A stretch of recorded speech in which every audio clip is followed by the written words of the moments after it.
nakama, selamat datang di channel Anime OP. Yus, sebelum masuk ke pembahasannya, jangan lupa like video ini ya bosku. Like dari kalian akan menambah semangat Mimin untuk terus memberikan informasi terbaru mengenai One Piece pada nakama semua. Nah, melanjutkan cerita yang terjadi di chapter sebelumnya, cerita pada chapter kali ini akan diawali dengan memperlihatkan keadaan di desa tepi barat atau desa matahari, tempat di mana kelompok bajak laut topi jerami dan para raksasa sedang mengadakan pesta. Ya, mereka tampak meriah sekali mengadakan pesta. Bahkan kita bisa melihat Luffy dan yang lainnya tampak menikmati hidangan yang telah disiapkan oleh para raksasa. Dory dan Brogy yang melihat kelompok bajak laut topi jerami pun kemudian mengatakan, "Tenang saja, pesta ini baru saja dimulai karena kita akan merayakannya lebih lama lagi." Nah, sedikit mengingatkan ya bosku, seperti yang dijelaskan oleh Saul sebelumnya, pesta yang biasanya diadakan oleh para raksasa ini bisa berjalan cukup lama, yaitu selama 3 hari 3 malam. Bukan hanya itu saja, pesta penyambutan kelompok bajak laut topi jerami ini pun akhirnya tersebar ke seluruh penjuru desa di Elbaf. Bahkan mereka semua tampak antusias ketika mendengar kelompok bajak laut topi jerami telah sampai di Pulau Elbaf. Kemudian setelah itu di tengah-tengah pesta, kita pun kemudian diperlihatkan 2 kesatria suci yang telah berhasil mengalahkan 2 penjaga kastil.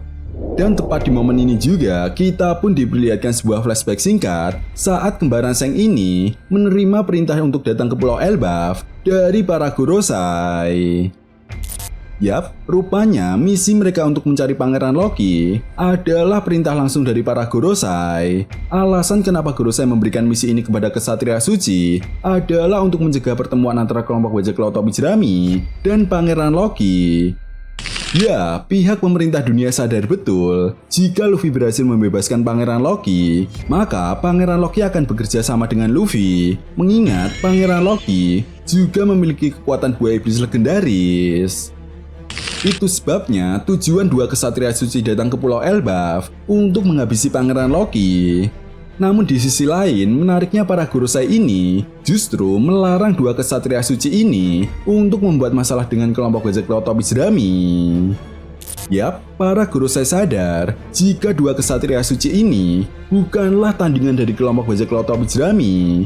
Mengingat ketika insiden yang terjadi di Pulau Egghead saja, para Gorosei ini tidak mampu menangkap kelompok bajak laut topi jerami. Maka dari itu, 2 kesatria suci ini hanya difokuskan untuk menghabisi Pangeran Loki. Setelah itu flashback pun kemudian berakhir dan membawa kita ke kantor berita ekonomi dunia.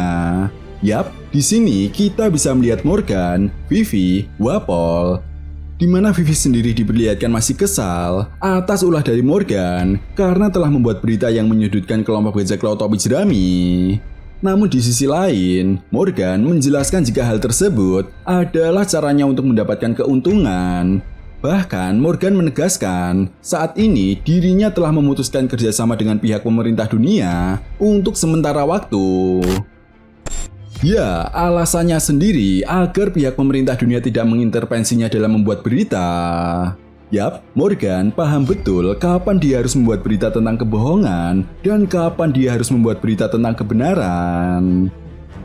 Setelah itu scene pun kemudian berganti dan membawa kita ke tanah suci Merijoa, lebih tepatnya di ruang otoritas Gorosei. Nah, di sini kita bisa melihat para Gorosei yang tampak berdiskusi tentang dampak dari pesan siaran Dr. Vegapunk yang telah disampaikan ke seluruh penjuru dunia One Piece. Gorosei Mars mengatakan pihak pemerintah dunia harus membuat berita propaganda tentang siaran Dr. Vegapunk agar orang-orang di seluruh penjuru dunia One Piece tidak panik lagi akibat siaran dari Dr. Vegapunk. Gorosei Warguri kemudian menegaskan pihak pemerintah dunia harus berhati-hati dalam membuat berita. Mereka tidak boleh melakukan kesalahan sedikit pun, karena bisa saja hal ini akan memicu pemberontakan besar-besaran dari banyak kerajaan. Sementara itu di sisi lain, Garling Vigerland rupanya telah meninggalkan ruang otoritas Gorosei. Ya, Garling diperlihatkan saat ini sedang turun tangan langsung mengatasi pemberontakan yang telah dilakukan oleh organisasi Revolutionary Army. Namun menariknya, tepat di momen ini juga kita pun kemudian dijelaskan karena Garling telah diangkat menjadi Gorosei baru, dia pun bisa mengikuti pembicaraan para Gorosei melalui telepati. Maka dari itu, saat ini Garling sudah bisa saling berbagi pikiran, penglihatan, dan pembicaraan dengan para Gorosei lainnya, dan juga Im sama. Sehingga hal ini pun menjelaskan ketika sudah diangkatnya Garling menjadi Gorosei baru, menggantikan Gorosei Saturnus, Garling sudah memiliki kemampuan itu. Nah, di momen ini, Garling kemudian mengatakan jika dirinya sudah tidak sabar lagi bertemu dengan Dragon dan mengakhiri semua permasalahan yang diakibatkan oleh organisasi Revolutionary Army. Ya, Garling paham betul jika kepala mereka tidak dilenyapkan, maka pemberontakan dan permasalahan yang akan ditimbulkan oleh organisasi Revolutionary Army akan selalu ada. Itu sebabnya Garling yakin dengan kekuatan yang telah diberikan oleh Im sama, Garling mampu mengalahkan Dragon. Nah, menariknya di momen ini juga kita pun dijelaskan jika Garling Vigerland telah mendapatkan kekuatan iblis sejati untuk menandingi kekuatan buah iblis dewa yang dimiliki oleh Monkey the Dragon. Namun sayangnya kita belum diperlihatkan secara detail wujud yokai apa yang dimiliki oleh Garling.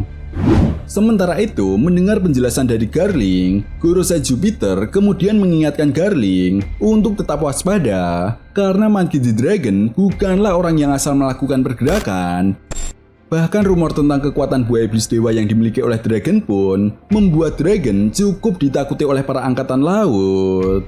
Di sisi lain, Gorosei Nuzuro kemudian mengatakan, jika kau membutuhkan bantuan, lakukanlah teleportasi untuk kami, dan kami akan membantumu untuk menghabisi Dragon.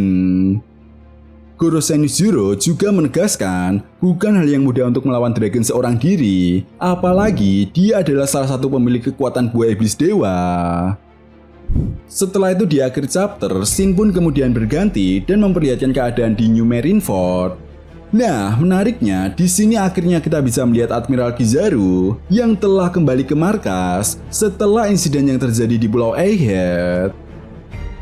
Di momen ini, Admiral Kizaru kemudian mengatakan kepada Akainu jika Gorosei Saturnus tiba-tiba lenyap dan terbunuh begitu saja. Kizaru menegaskan dia tidak mengetahui pasti apa penyebab kematian dari Gorosei Saturnus. Namun yang jelas, kematian dari Gorosei Saturnus bukan disebabkan oleh kelompok bajak laut topi jerami. Mendengar hal tersebut, Akainu pun kemudian mengatakan bahwa dirinya tidak peduli dengan kematian dari Gorosei Saturnus karena hal tersebut bukan urusan dari angkatan laut. Akainu juga mengatakan, biarkan saja para Gorosei yang akan memikirkannya nanti. Kizaru yang mendengarkan jawaban dari Akainu hanya bisa tertawa dan mengatakan, sifatmu tidak pernah berubah. Akainu kemudian menjelaskan kepada Kizaru bahwa saat ini langkah yang akan diambil oleh Angkatan Laut setelah kegaduhan yang diakibatkan oleh siaran Dr. Vegapunk adalah membentuk tim khusus untuk mengawasi pergerakan dari setiap Yonko yang akan mencari harta karun One Piece. Nah, rupanya Akainu sadar betul jika siaran yang dilakukan oleh Dr. Vegapunk beberapa hari yang lalu bukanlah sebuah gertakan saja, melainkan adalah sebuah kebenaran yang akan segera terjadi. Itu sebabnya Akainu percaya tentang apa yang dikatakan oleh Dr. Vegapunk, jika masa depan dunia akan ditentukan oleh orang yang mendapatkan harta karun One Piece. Sehingga Akainu tidak akan membiarkan siapapun untuk mendapatkan harta legendaris itu. Jadi secara tidak langsung, alasan kenapa Akainu membentuk tim khusus ini agar Angkatan Laut lah yang menemukan harta karun One Piece dan bisa memegang masa depan dunia. Selain itu, Akainu juga menegaskan dirinya tidak ingin jika masa depan dunia ini harus jatuh ke tangan para kriminal. Nah, setelah itu, chapter pun kemudian ditutup dengan sebuah halaman ganda yang sangat epik yang memperlihatkan bayangan dari para admiral yang berdiri di belakang Akainu, serta memperlihatkan perkataan Akainu yang mengatakan bukan waktunya lagi untuk menahan diri menghadapi para Yonko, karena nasib dari masa depan dunia ini akan segera ditentukan. Nah, itu tadi merupakan analisa manga One Piece chapter 1136. Jika kalian punya pendapat lain atau teori tentang pembahasan kali ini, silahkan tuliskan pendapat kalian di kolom komentar ya, bosku. Oke, sampai di sini dulu pembahasan kita kali ini, and see you next time.